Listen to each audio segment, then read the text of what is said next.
পক্ষ থেকে রাহমাতুল আলামিন নবী পাক সাল্লাল্লাহু আলাইহি ওয়াসাল্লাম মুবারকে এই মুহূর্তে সকল যারা সালামের সাথে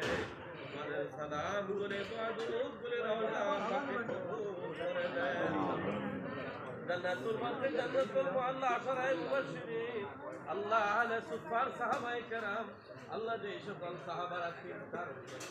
পর্যন্ত কথা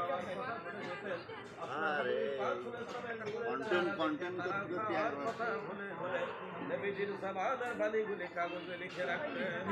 বসে নিচে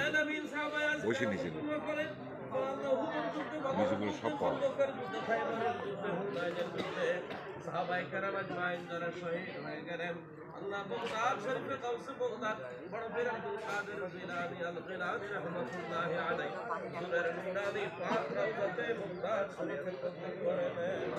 রব্বুল আলামিন বগদাদ শরীফে 11 জন আল্লাহর ওলি সহ বুখারা কারাত নবিয়া সহ আয়া রব্বুল আলামিন 4 তারিখের 4 ইমাম 4 মাযহাবের 4 ইমাম সহ বাংলার জমিনে বাবা শাহজালাল শাহ মোহাম্মদ শাহবাজ শাহী বগদাদি চট্টগ্রামের জমিনে বাবা ওলিয়া সহ আল্লাহ ভারতবর্ষের হাজার পীর সাইয়্যিদ রাহমাতুল্লাহ আলাইহি ওয়ারিসে পাক দরবার শরীফে সৈয়দ হাজী হাফিজ ওয়া সালি শাহ রাহমাতুল্লাহ আলাইহি দাদা মুর্শিদ কাবলা সৈয়দ গফুর শাহ হুসাইনি হুজুর দয়া নুরানি পাক কদমে দাওয়াত শরীফে কবুল করে নেন। আর